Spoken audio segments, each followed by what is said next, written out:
En la gala anual, mi esposo y su jefa me humillaron con un trofeo de esposa solidaria. Minutos después, su sistema colapsó y todos me miraron a mí, la única que podía evitar la quiebra. Si aún no estás suscrito al canal, haz clic en el botón de suscripción y activa la campanita para no perderte ninguna de nuestras historias. Tu apoyo significa todo para nosotros. Si esta historia te parece interesante, déjale un like. También me encantaría saber de qué ciudad eres, déjanos el nombre de tu ciudad en los comentarios. Ahora, empecemos con la historia. El zumbido silencioso del disco duro era la única banda sonora en mi oficina, una sinfonía reconfortante que solo yo parecía apreciar. Afuera, el sol de la tarde se filtraba a través de las persianas, dibujando rayas de luz sobre las 3 pantallas que formaban mi puesto de mando. En ellas, cascadas de código verde y blanco fluían como un río digital, cada línea un pensamiento, cada comando una decisión. Llevaba una sudadera gris, la misma desde hacía 2 días, y mi pelo estaba recogido en un moño desordenado. Estaba en mi elemento, rastreando la arquitectura de una red corporativa, buscando una vulnerabilidad tan sutil que era casi poética. La puerta principal se abrió con un clic agudo, rompiendo mi concentración. Eran las 6 de la tarde. Javier. Sus pasos, firmes y caros sobre el suelo de madera, anunciaban su llegada.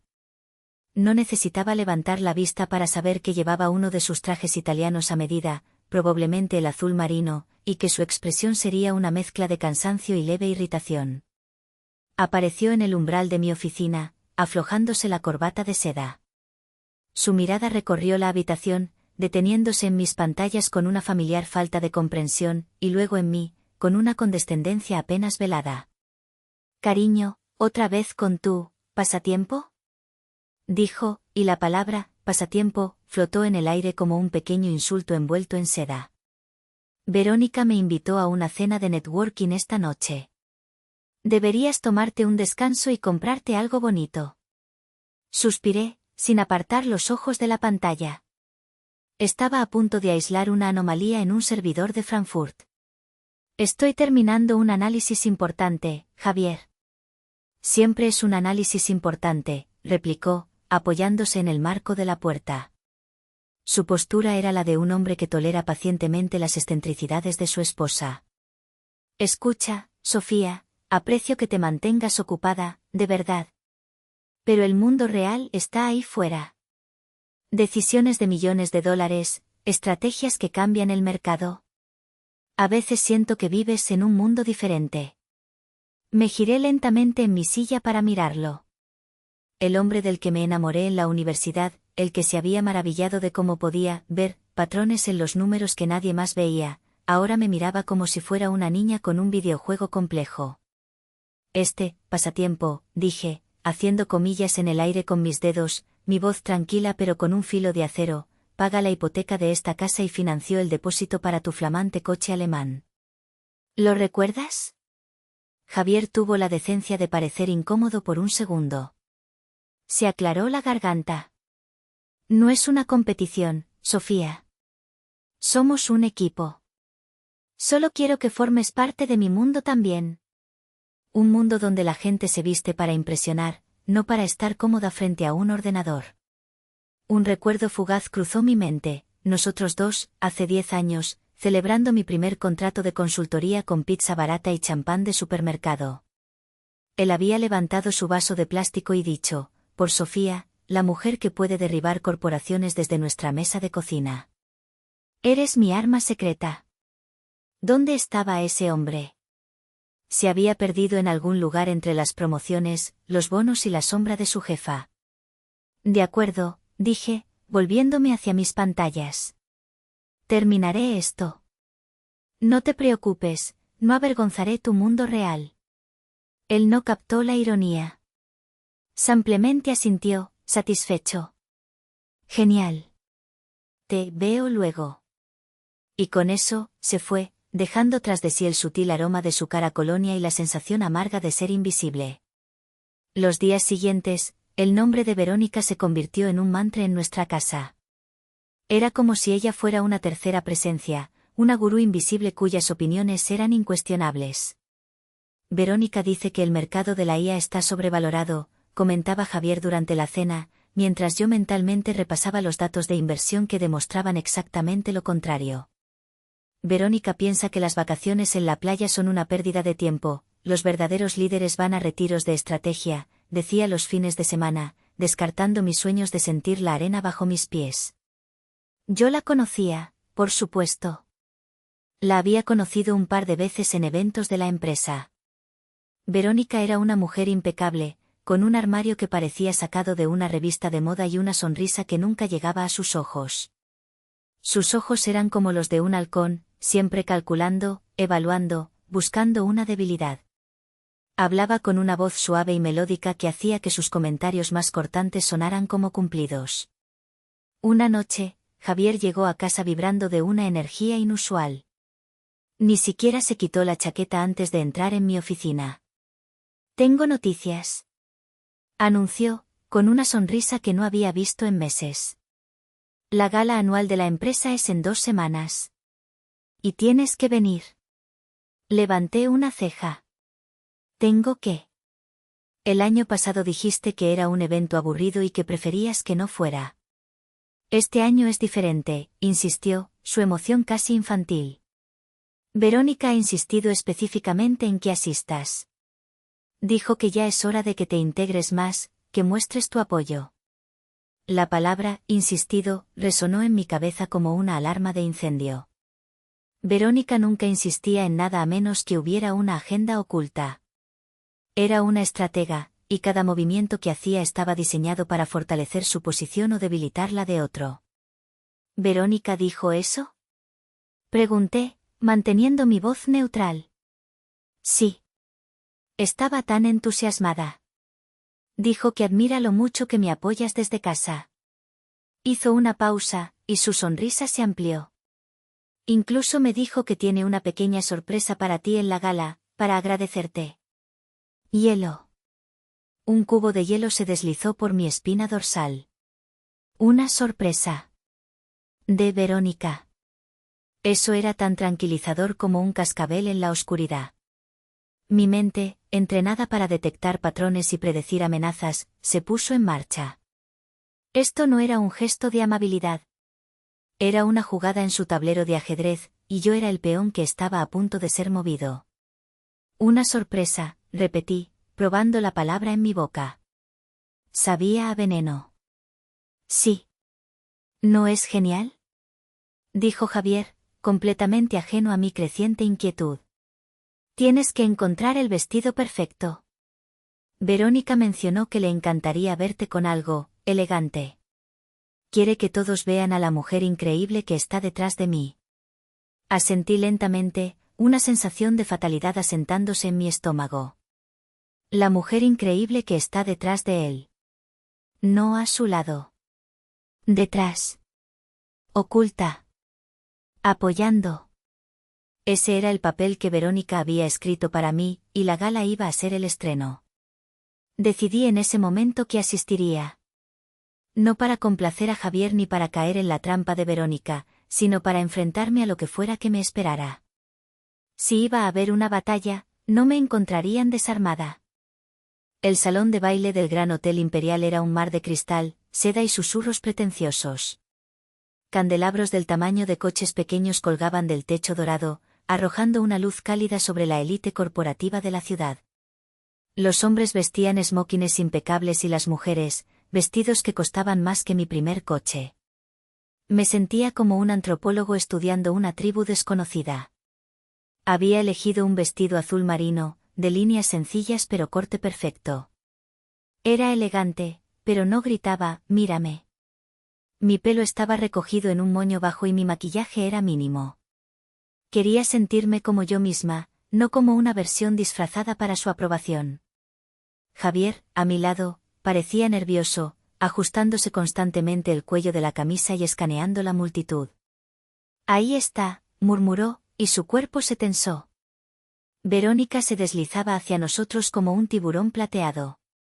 Llevaba un vestido de lentejuelas que captaba la luz con cada movimiento, haciéndola el centro de atención inevitable. Su sonrisa era deslumbrante y completamente artificial. Javier, querido. Arrulló, dándole 2 besos al aire junto a sus mejillas. Luego, sus ojos de depredador se posaron en mí. Y Sofía. ¡Qué alegría que hayas podido venir! Hola, Verónica, dije, mi voz más firme de lo que me sentía. Su mirada me recorrió de arriba a abajo en una fracción de segundo, una evaluación rápida y despectiva. Te ves, muy práctica, querida.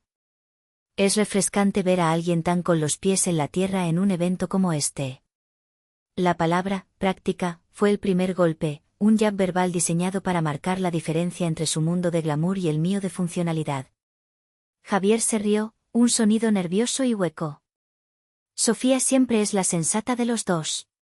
Oh, lo sé, continuó Verónica, tomando a Javier del brazo y comenzando a alejarnos. Es por eso que eres tan afortunado de tenerla. Un ancla a la realidad mientras tú conquistas el mundo. Vamos, quiero presentaros a gente. Mientras nos guiaba a través de la multitud, me sentí completamente invisible. Verónica hablaba solo con Javier, presentándole a ejecutivos y miembros de la junta, refiriéndose a mí como su encantadora esposa, cuando se acordaba de que yo existía. Las conversaciones giraban en torno a yates, acciones y adquisiciones. Cuando alguien, por cortesía, me preguntaba a qué me dedicaba, antes de que pudiera responder, Javier intervenía con una sonrisa. Oh, Sofía tiene sus proyectos de consultoría. Es una genio con los ordenadores. Y la conversación moría ahí. Era como si mi carrera fuera un hobby pintoresco, algo para mantenerme entretenida. Cada sonrisa condescendiente, cada mirada de lástima, era una pequeña gota que llenaba un vaso que yo no sabía que estaba a punto de desbordarse. Después de lo que pareció una eternidad de conversaciones vacías, las luces del salón se atenuaron y un foco iluminó el escenario. Verónica subió los escalones con la gracia de una actriz consumada. Buenas noches a todos. Dijo, su voz resonando a través de los altavoces. Como saben, esta noche celebramos nuestros éxitos. Pero a menudo, nos olvidamos de los héroes anónimos que hacen posible ese éxito. Mi corazón empezó a latir un poco más rápido. Sentí la mirada de Javier sobre mí, una mezcla de expectación y algo que no pude identificar, quizás, ¿culpa? Este año, continuó Verónica, su sonrisa ampliándose, hemos decidido instaurar un premio nuevo y muy especial. Un premio para honrar a la persona cuyo apoyo silencioso y constante permite a uno de nuestros líderes más brillantes alcanzar las estrellas. Un murmullo recorrió la sala. La gente miraba a su alrededor, curiosa. Verónica hizo una pausa dramática, disfrutando del momento. Esta noche, queremos honrar a la roca detrás de nuestro director de estrategia, Javier Morales. Por favor, un fuerte aplauso para su increíble esposa, Sofía. Mi nombre resonó en el salón y sentí como cientos de ojos se clavaban en mí. El foco me encontró, cegándome. Me quedé paralizada. Javier me dio un codazo suave. Sube, cariño. Es para ti. Su voz era un susurro tenso. Como en un sueño, me levanté y caminé hacia el escenario, mis piernas temblando ligeramente. Verónica me recibió con un abrazo teatral. Sofía, querida, tu dedicación es una inspiración, dijo al micrófono, para que todos la oyeran. Luego, se giró hacia un asistente que le entregó un objeto. Era un trofeo. Un trofeo de plástico barato, dorado y brillante bajo las luces. En la base, una placa de latón grabada. Verónica me lo entregó. Para la esposa más comprensiva y silenciosa, leyó en voz alta, y la sala estalló en una mezcla de risas y aplausos educados pero confundidos. Miré el trofeo en mis manos. Era un objeto ridículo, una broma cruel disfrazada de honor. Miré a la multitud y vi las sonrisas burlonas, las miradas de compasión condescendiente. Luego, miré a Javier. Estaba de pie junto al escenario, aplaudiendo con una sonrisa forzada en su rostro. Sus ojos se encontraron con los míos por una fracción de segundo, y en ellos no vi defensa, ni ira en mi nombre. Vi alivio. Alivio de que el bochorno no fuera para él. Y en ese instante, el vaso se desbordó. No con lágrimas, sino con una claridad helada y cortante. Esto no era un error de juicio. Era una ejecución pública. Y mi marido era cómplice. La humillación fue total, precisa y diseñada para aniquilarme. Pero se equivocaron en una cosa. No me aniquilaron. Me despertaron. Con el trofeo de plástico todavía en mi mano, descendí del escenario. El aplauso se había extinguido, reemplazado por los susurros y las risitas que me seguían como una sombra. Mi cara ardía, pero mi mente estaba extrañamente en calma, procesando la traición con una eficiencia fría. No miré a Javier. No necesitaba hacerlo. Su silencio había sido más elocuente que cualquier palabra. Mi único instinto era salir de allí, respirar aire que no estuviera viciado con condescendencia y falsedad. Caminé con la cabeza alta, ignorando las miradas, dirigiéndome hacia las grandes puertas dobles que llevaban al vestíbulo. Cada paso era una afirmación: no me habéis roto. Justo cuando mi mano tocó el frío metal del picaporte, mi bolso vibró. No una vez, sino en una ráfaga frenética y urgente. Era mi teléfono de trabajo, el que mantenía separado de mi vida personal, configurado para notificaciones de máxima prioridad. Por puro instinto, lo saqué. La pantalla brillaba con una serie de mensajes encriptados en mi canal seguro. El remitente era Cyber-Night. Mateo. Un joven y brillante ingeniero de la empresa de Javier, uno de los pocos que sabía quién era yo en el mundo digital. Habíamos hablado en foros de seguridad bajo seudónimos. El primer mensaje era de hacía 10 minutos: Atena, soy yo. Hay una brecha. Están dentro. Nadie me escucha. El segundo, de hace 5, ignoraron mis advertencias. El protocolo, Cerberus, ha sido desactivado desde dentro. Es una trampa. Y el último, el que hizo que mi sangre se helara, llegó justo en ese instante: es demasiado tarde. Están ejecutando el payload. Va a colapsar todo. Levanté la vista del teléfono justo en el momento en que las luces del gran salón parpadearon violentamente, 1, 2 veces, antes de apagarse por completo, sumiendo la opulenta sala en una oscuridad casi total, rota solo por las luces de emergencia. Un grito ahogado recorrió la multitud. Segundos después, las enormes pantallas de proyección que flanqueaban el escenario cobraron vida. Pero no mostraban el logotipo de la empresa ni imágenes de la fiesta. Mostraban un cráneo rojo parpadeante sobre un fondo negro. Debajo, un texto en letras blancas y crudas apareció lentamente, como si se estuviera escribiendo en tiempo real. Vuestros activos ahora son nuestros. $10 millones en Bitcoin en 60 minutos, o cada byte de información será borrado para siempre. El reloj está corriendo. Y debajo, un contador digital comenzó su inexorable descenso: 59, 59, 59, 58, 59, 57. El pánico, antes un murmullo, se convirtió en un rugido. La fiesta había terminado. La pesadilla acababa de empezar. El caos fue instantáneo. La música se detuvo, reemplazada por un coro de gritos ahogados y exclamaciones de pánico. La gente se levantaba de sus mesas, sus rostros iluminados por el brillo siniestro de la calavera en las pantallas y la luz de sus propios teléfonos. Vi a varios ejecutivos del departamento de TI correr en círculos, gritándose unos a otros, sus rostros pálidos de terror e impotencia. Estaban completamente superados. En medio del pandemonio, una figura permaneció tranquila. El señor Morales, el CEO del conglomerado matriz, un hombre de pelo cano y reputación legendaria. Se puso de pie y su voz, amplificada por años de autoridad, cortó el ruido. Silencio. Que alguien me dé un informe de situación ahora. Nadie respondió. El jefe de TI de la empresa parecía a punto de desmayarse. Mis ojos se encontraron con los de Verónica y Javier. Estaban juntos, petrificados.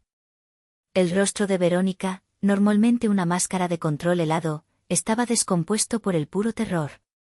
Javier me miró, y por primera vez esa noche, vi algo más que condescendencia en sus ojos, vi una súplica desesperada.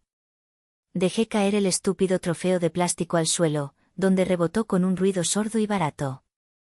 El sonido pareció romper el hechizo que me atenazaba. Me moví con un propósito que no había sentido en años. Abrí mi bolso de noche, que siempre era un poco más grande de lo normal por una razón, y saqué mi arma, un portátil ultraligero y modificado, de color negro mate. Ignorando las miradas de asombro, me senté en los escalones del escenario, en un rincón oscuro, y abrí el dispositivo. La pantalla cobró vida, no con un logotipo corporativo, sino con una simple línea de comandos parpadeante. Mis dedos volaron sobre el teclado, un torbellino de movimiento preciso y económico. No estaba pensando, estaba actuando. Años de entrenamiento, de noches en vela, de cazar depredadores digitales en la oscuridad de la red, todo culminó en este momento. Me conecté a la red Wi-Fi de emergencia del hotel, la única que aún funcionaba. En segundos, había establecido un túnel seguro hacia la red interna de la empresa. Estaba bloqueada, por supuesto. El ransomware no solo encriptaba los datos, sino que también cerraba todas las puertas de acceso. Pero los que construyen cerraduras siempre dejan una llave para ellos mismos. Y yo sabía cómo forjar esa llave. Mientras trabajaba, sentí una presencia a mi lado. Era Mateo, Cyber-Night. Su rostro joven estaba perlado de sudor, pero sus ojos brillaban con una mezcla de pánico y reverencia. ¿Athena? Susurró, su voz temblorosa. ¿Eres tú? He visto tu firma de acceso en el registro del cortafuegos. Es imposible. Nada es imposible, Mateo, dije, sin apartar la vista de la pantalla. Solo improbable. Dame el informe. Rápido. Desactivaron Cerberus. Alguien con credenciales de administrador lo hizo 30 minutos antes del ataque. Crearon una puerta trasera. El malware se propagó desde el servidor de marketing. Es un ransomware de día cero, nunca lo había visto. No es de día cero, repliqué, mientras mis dedos seguían danzando. Es una variante modificada de Loki's Grasp, con un polimorfismo de segunda generación. Es descuidado. Arrogante. Dejaron un rastro. En la pantalla, las líneas de código se arremolinaban. Estaba dentro. Podía ver la infección, una mancha digital roja que se extendía por los servidores como un cáncer. Pero también vi su centro de mando y control. El corazón de la bestia. Mateo observaba por encima de mi hombro, sin aliento. De repente, se dio la vuelta y corrió hacia el señor Morales, que estaba gritando a su inútil equipo de ti. Señor. Gritó Mateo, señalando hacia mí. Alguien está contraatacando desde dentro. La firma de encriptación que está usando, por Dios, es Athena. La leyenda, está aquí. El señor Morales se giró bruscamente. Su mirada, aguda y penetrante, barrió la habitación hasta encontrarme, una figura solitaria acurrucada sobre un portátil en la penumbra. Se acercó, sus caros zapatos de cuero apenas haciendo ruido en la alfombra. Otros ejecutivos lo siguieron, formando un semicírculo a mi alrededor, sus rostros una mezcla de incredulidad y esperanza desesperada. ¿Usted? Dijo Morales, su voz un retumbo bajo. ¿Usted es Athena? Hemos intentado contratar a Athena durante 2 años. Ofrecimos un salario de 7 cifras. No levanté la cabeza. El contador en la pantalla gigante marcaba 48:17. El dinero no siempre es la motivación, señor Morales, dije, mi voz tranquila pero resonando en el silencio tenso. Ahora, si me disculpan, estoy un poco ocupada. Necesito silencio. Y 3 minutos más para cerrarles la puerta trasera y rastrear su dirección IP de origen. Un silencio absoluto cayó sobre el grupo. El único sonido era el tecleo furioso de mis dedos y el zumbido distante del pánico en el resto de la sala. El destino de una corporación multimillonaria descansaba sobre los hombros de la mujer a la que acababan de llamar, práctica y silenciosa. La ironía era tan densa que casi podía saborearla. El tiempo pareció ralentizarse. Los segundos en el contador de la pantalla gigante caían con la pesadez de gotas de plomo. 45, 03, 45, 02. Mis dedos se detuvieron. Pulsé la tecla, Enter, con una finalidad contundente. En la pantalla de mi portátil, una única línea de texto verde brillante apareció: root, acceso denegado. Traza completa. Paquete enviado. Al mismo tiempo, la calavera roja en las pantallas de proyección parpadeó por última vez y se disolvió en una lluvia de píxeles muertos. Fue reemplazada por el logotipo familiar de la empresa, como si nada hubiera pasado. Un suspiro colectivo, un sonido a medio camino entre el alivio y el llanto, recorrió el salón de baile. Me levanté lentamente, mis rodillas rígidas por la tensión. Cerré mi portátil con un suave clic. Ya está, anuncié al silencioso semicírculo de ejecutivos. El ataque ha sido neutralizado. Los datos están seguros. La puerta trasera está cerrada y he enviado un paquete con la traza completa de la dirección IP de origen, registros de transacciones de la cartera de Bitcoin y un perfil preliminar de los atacantes a mis contactos en la división de cibercrimen de la Interpol. Deberían tener noticias suyas pronto. Por un momento, nadie se movió. Luego, el señor Morales comenzó a aplaudir.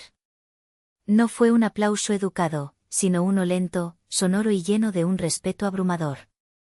Pronto, toda la sala se unió a él, un estruendo de gratitud y asombro dirigido enteramente hacia mí.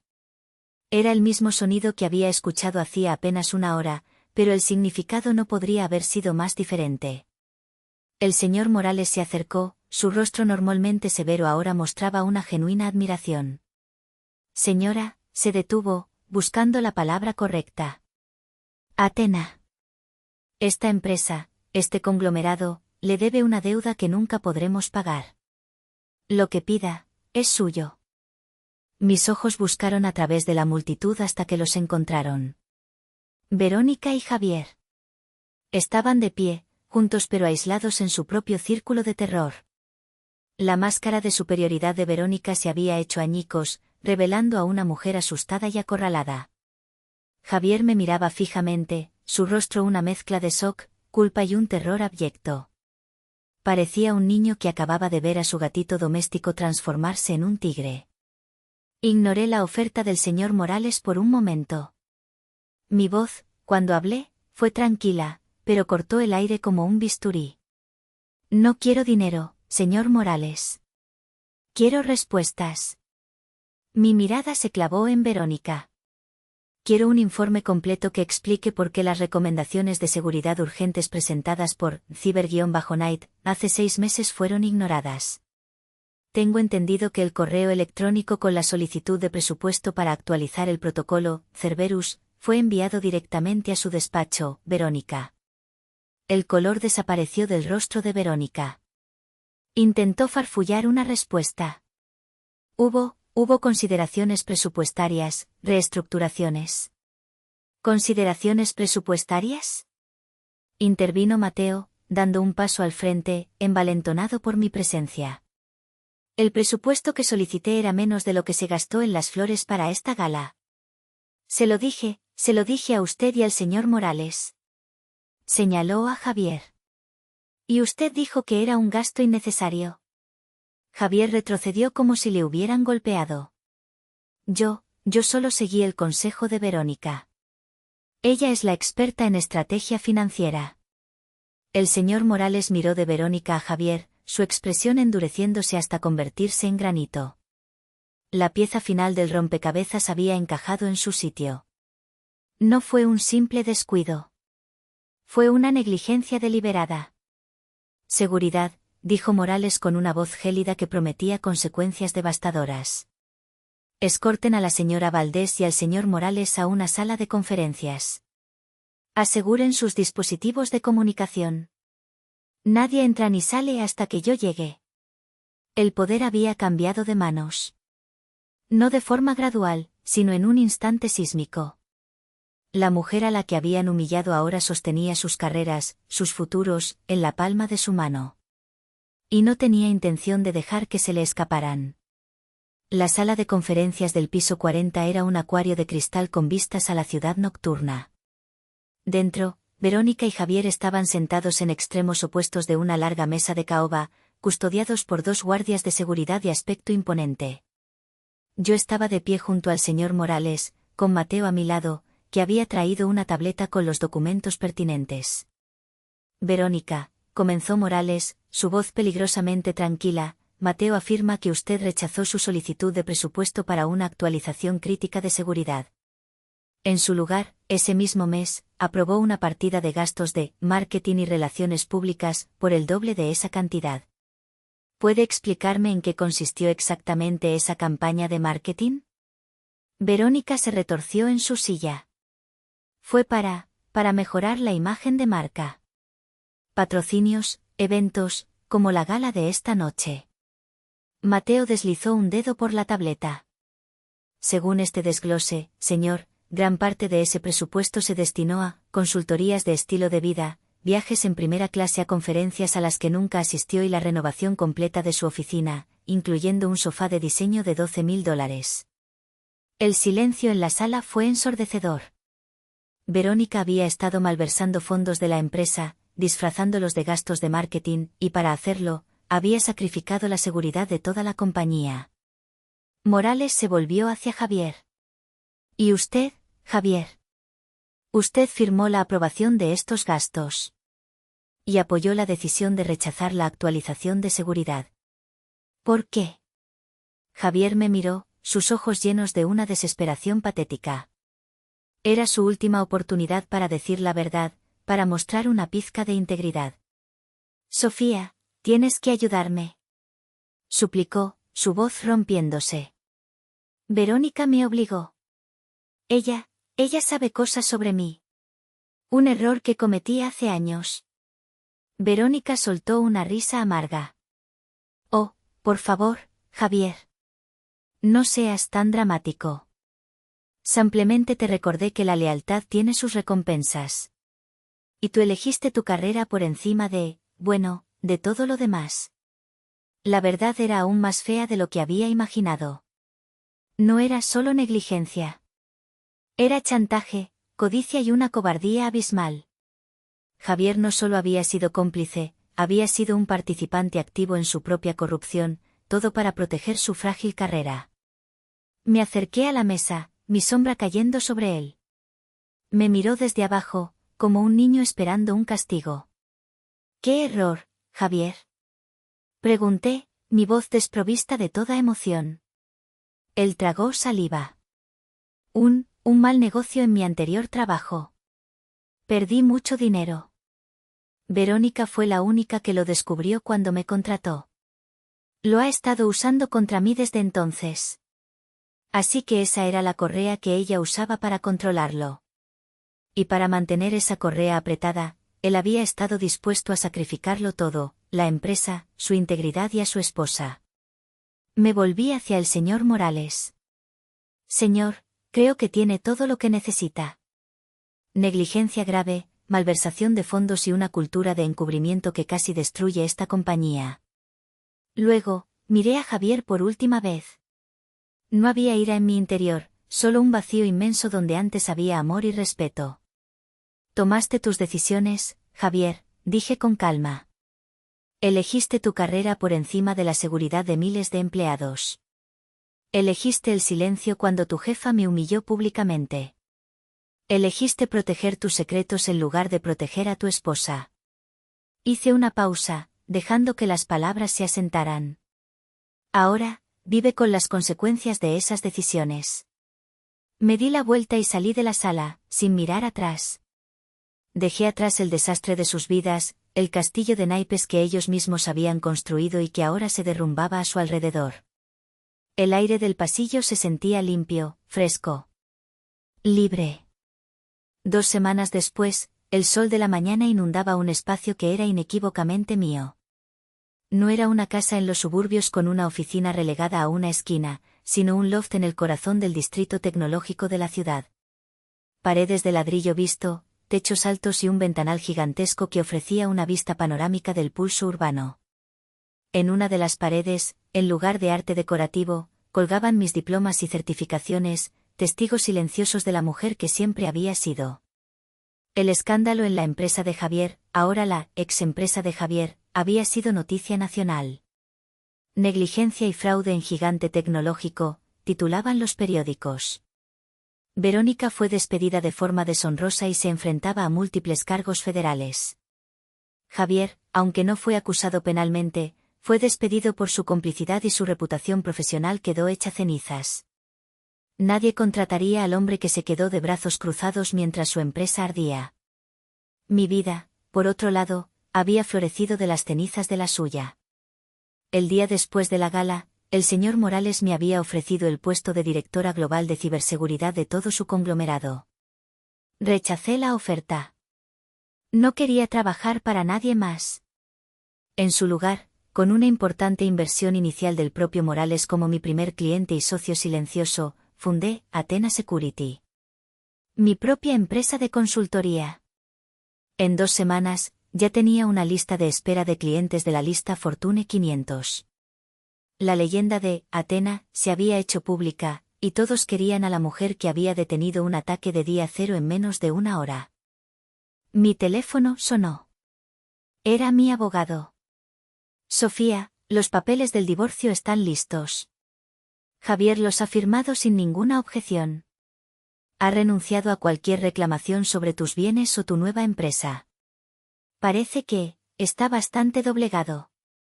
Gracias, Mark, dije, mirando por la ventana a la bulliciosa ciudad. Envíamelos. Colgué el teléfono y respiré hondo. No sentí alegría ni triunfo, solo una profunda sensación de alivio. Era como si me hubieran quitado un peso de encima que llevaba años cargando sin darme cuenta. El peso de ser subestimada, el peso de tener que justificar mi existencia, el peso de un amor que se había convertido en una jaula dorada. Ahora, la jaula estaba abierta. Y yo estaba lista para volar. 1 semana después, estaba sentada en mi nueva oficina, un espacio minimalista de cristal y acero dentro de mi loft. Mateo estaba frente a mí, sorbiendo un café que yo misma había preparado.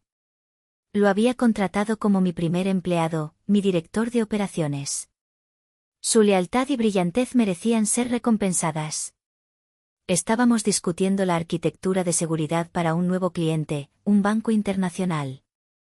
Es increíble, Sofía, dijo Mateo, negando con la cabeza. La forma en que desmantelaste su red, es como ver a un gran maestro jugar al ajedrez en 20 tableros a la vez. ¿Nunca te enfadaste? ¿Por todo lo que te hicieron?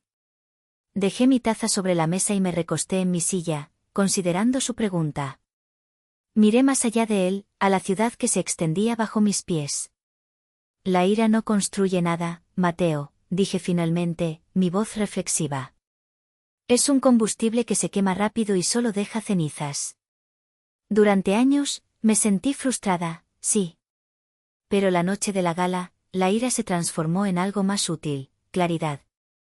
Él escuchaba atentamente, sus ojos jóvenes absorbiendo cada palabra. Ellos me miraron y vieron a una mujer, práctica. Y, en cierto modo, tenían razón. Soy práctica. Creo en las cosas tangibles, la habilidad, los datos, la lógica, la verdad. Hice un gesto hacia las pantallas que nos rodeaban. Ellos, en cambio, creían en ilusiones, el estatus, la imagen, los trajes caros, los elogios vacíos. Al final, cuando la realidad atacó, su mundo de ilusiones se hizo añicos. El mío, no. Me incliné hacia adelante, encontrando su mirada. A veces, Mateo, la mejor respuesta al juicio de los demás no es discutir. No es gritar ni tratar de demostrar tu valía. Una leve sonrisa se dibujó en mis labios. A veces, la mejor respuesta es simplemente dejar que la verdad haga su trabajo. Dejar que la realidad golpee. Y cuando el polvo se asiente, asegurarte de que eres tú quien sigue de pie. Él asintió, comprendiendo. Eres una leyenda, Athena. No, repliqué, tomando mi taza de nuevo. Soy Sofía. Y estoy justo donde debo estar. Volví mi atención a la pantalla, al familiar y reconfortante flujo de datos. Estaba libre. Era fuerte. Y mi trabajo, mi verdadero trabajo, no había hecho más que empezar.